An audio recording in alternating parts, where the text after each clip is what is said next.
Por entonces dirigente del organismo Braulio González en noviembre de 2010. Se llevaron a cabo dos auditorías separadas en que le fueron detectadas una serie de irregularidades relacionadas con los recursos recibidos que nunca llegaron a las cuentas bancarias de Canacintra.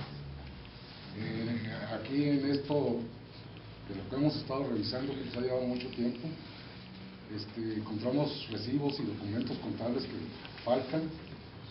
En varias ocasiones que prometió, se le solicitó la entrega, pero nunca lo hizo. Cuando nosotros, o sea, la Cámara Nacional envió una auditoría aquí a la delegación, con un acta notarial se le citó al contador en frente de los auditores y del director jurídico de la Cámara Nacional para que entregara toda la documentación necesaria para hacer la auditoría. Él prometió que lo iba a hacer, pero a medida que empezaron a avanzar los auditores en la revisión, fue poniendo excusas y pretextos. Llegó un momento en que se le presionó para que entregara toda la documentación y se desapareció. Y con él desapareció toda la documentación que necesitábamos para hacer la auditoría. Posteriormente, la noticia que recibimos es que nos demandó por despido injustificado. Pero haciendo revisión de documentación que encontramos nosotros en diferentes áreas aquí del edificio, nos dimos cuenta que la revisión del 2010 que exigió la Cámara Nacional pues no tenía tanta importancia como lo anterior, donde nos dimos cuenta de las tropelías que cometieron, ¿no? Tenemos documentación que prueba que hacían viajes a la ciudad de Las Vegas acompañados a San Francisco. Tenemos documentación que prueba que Canacintra pagó viajes de la familia del señor Flores a Disneylandia con cheques y facturas que están a nombre de Canacintra.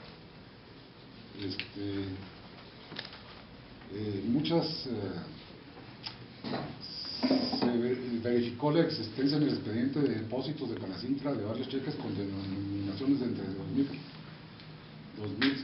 pesos hasta más de 25,000, que no aparece en ningún registro de la Cámara. O sea, esas cantidades se cobraron, pero nunca entraron a las arcas de la Cámara. Faltan una serie de documentos que estaban bajo la custodia de Barraza y que fue de los que se llevó. Pero sin la también hay una serie de gastos consignados, gastos excesivos que tenemos aquí en la documentación, que nunca se comprobaron, no hay documentos para comprobar los gastos. Por lo tanto, en este caso, vamos a seguir la denuncia hasta las últimas consecuencias.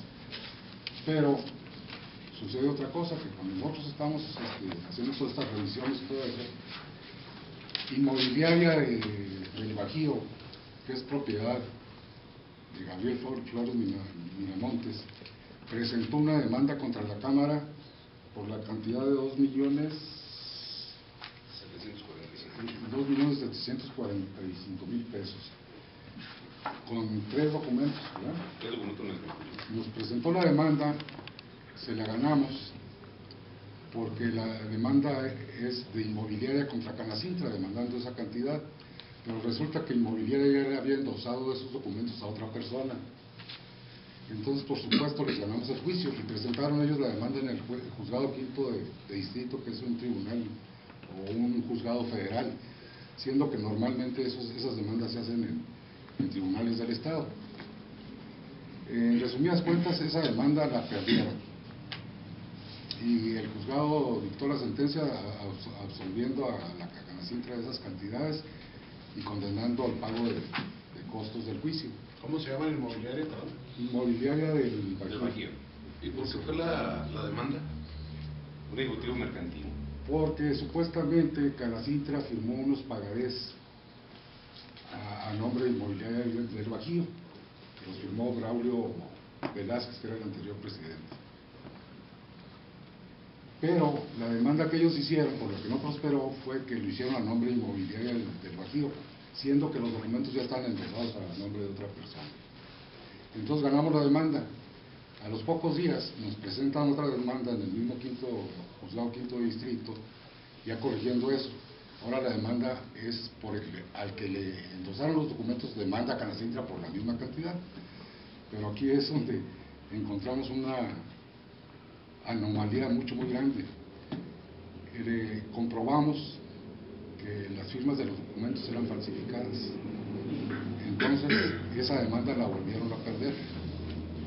A raíz de eso, nosotros vamos a demandar penalmente a quien resulte responsable de la falsificación de las firmas, y además por demandar a la Cámara por... Vamos a demandar por fraude procesal y falsificación de documentos. A quien resulte responsable. Pero los documentos esos falsificados estaban a nombre de Inmobiliaria de Jalisco. Del Bajío, perdón. Y posteriormente ellos endosaron a otra persona que llegamos a la conclusión que desde luego es un prestanombres de Gabriel Flores. ¿Quién es este nombre? Gerardo Arellano Sandoval. José Gerardo Arellano Sandoval, que es quien aparece con el endoso en propiedad del documento. También se investigó que esta persona no tiene ninguna propiedad, se buscó en recaudación de rentas, en registro público de la propiedad, en Hacienda y Crédito Público, de tal manera que también lo consigna el propio expediente del juzgado de distrito, en donde no tiene capacidad económica para haber adquirido en propiedad esos documentos, por lo cual se presume que es un prestanombres de Gabriel Flores Viramontes. Faltaban pinturas que había en las paredes, faltaban una bola de cosas, principalmente recursos económicos no había. Poco a poco hemos ido recuperando esa, por eso es la situación que la Cámara hasta cierto punto pues se dificultaba el desarrollo. Oiga, don Adolfo, ¿qué pasó con el proyecto prevalidador que se había manejado? Ese proyecto prevalidador, que incluso hay documentos donde se pagó, desapareció. Todo lo que había aquí de equipo para el proyecto ese de validador. No, había un edificio también. ¿Mande? ¿Había un edificio? No, eso iba a ser aquí en la Cámara, pero había unas instalaciones que fueron bastante costosas. Cuando nosotros llegamos aquí, una compañía de Monterrey nos estaban cobrando 160,000 pesos que les habían quedado a deber. Pues nosotros, pues desde luego no íbamos a pagar por algo que nosotros no... Y eso está pendiente todavía. Desapareció, todo el equipo del prevalidador desapareció y dejaron deudas. ¿De qué era esa factura de la compañía de Monterrey? De servicios que prestaron para la instalación del prevalidador y que nunca se les pagó. ¿No recuerda el nombre de la compañía? No lo tengo aquí a la mano, pero es una compañía de Monterrey que era... ¿Qué pasó con el parque articulador aquel que...? El parque articulador nunca se hizo como originalmente se le presentó el proyecto a la Secretaría de Economía. Cuando la Secretaría de Economía, fueron 4 millones de pesos que la Secretaría de Economía entregó a Canacintra para el proyecto del parque articulador. Cuando no cumplieron con eso, la Secretaría de Economía pasó el expediente a la Procuraduría General de la República, que está abierto y no sabemos por qué no ha avanzado. Ahí está ese expediente abierto en la Procuraduría General de la República por esos 4 millones de pesos que nunca cumplieron con lo que... Cuando la Secretaría de Economía empezó a presionarlos, 2 años después de que les entregaron los 4 millones de pesos para cubrir el expediente, hicieron un jacalón por allá en un terreno que donó el municipio, pero no era el proyecto por el cual se dio los 4 millones de pesos. Ahora, ese edificio, ese jacalón grandote, trataron de embargarlo con estas demandas, no pudieron. Cuando presentaron la primera demanda, y sí, trataron de hacer el embargo del edificio, pero como se les cayó, no pudieron embargar, pero trataron de quedarse hasta con eso. Deben de tener una privación de la libertad bastante considerable, y podemos ubicarlo según la cuantificación al final de que podamos hacer una auditoría final en el rubro de la no derecho a la libertad bajo fianza por la cuantificación del daño. ¿Le servirá el fuero al diputado para Por salvarlo? lo pronto se está haciendo contra Barraza para efecto de que ahí surja la información correspondiente, y si le abarca a Flores Viramontes en este momento, bueno, pues él es diputado, goza de un fuero, pero ese fuero se termina dentro de 1 año y medio, ¿no? Otra cosa, ahorita la demanda penal que tenemos es contra Barraza, pero a raíz de la demanda que nos hizo Inmobiliaria del Bajío con pagarés con firmas falsificadas, ahí vamos a entrar a poner otra demanda penal por falsificación. Entonces, pues ya le va a llegar directamente al propietario de Inmobiliaria del Bajío. Pero vamos más directo. Sí. ¿Quién es el propietario? Gabriel Flores Miramontes es el propietario de inmobiliaria de Es el socio mayoritario de la inmobiliaria del Bajío. Aquí tenemos la documentación que así lo acredita, el acta constitutiva y el nombramiento de los socios que integran esta compañía. Pero hasta Entonces, después concretamente, había la- negado, ¿verdad? Había negado que fue el dueño de la inmobiliaria. Indudablemente trató de disimularlo. Cuando no le funcionó la primera denuncia ante la Procuraduría General de la República, entonces endosan en propiedad ese documento para borrarse ellos del procedimiento. Sin embargo, pues no puede negar el hecho de la existencia de su participación en la inmobiliaria del Bajío, como lo tenemos contemplado con los documentos que así lo acreditan. Porque es improcedente, en virtud de que el Juzgado de Distrito Quinto ya resolvió en sentencia absolutoria con nosotros como demandados, nos otorgó el derecho y no al actor que acreditó su acción, y si nosotros las excepciones, dictan sentencia absolutoria. Yo creo que por vergüenza o dignidad ahí debían de haber terminado las cosas, pero no fue así. Se fueron inclusive recurriendo la resolución de sentencia en apelación, y además anexaron por ahí un procedimiento fuera de la ley, puesto que ya hay una sentencia determinada, como se lo comentamos al Ministerio Público Federal que estuvo aquí antier en la Cámara, que ya había una resolución. Sin embargo, pues dice, yo tengo que seguir un procedimiento de averiguación aunque eso se archive. Dije, no venga a pedir información a la Cámara, vaya usted al Juzgado de Distrito, solicite una copia certificada con el derecho que le otorga ser ministerios públicos y se da cuenta que hay una absolución, por lo tanto debe de archivarse cualquier procedimiento relacionado con esos documentos mercantiles que ya fueron absueltos porque fueron falsificados. ¿La autoridad le está ayudando a Flores Miramontes? No sabemos si lo está ayudando, Lo que pero nos hace raro. los procedimientos son fuera de la ley. Los procedimientos son fuera de la ley. Tal vez el día de mañana se archive, ¿verdad? Cuando se enteren ya que hay una resolución en sentencia definitiva, que falta que se causa ejecutoria porque se apeló, se recurrió a la resolución, ¿no? No les basta con el daño que ya les causaron, siguen, quieren seguir perjudicando.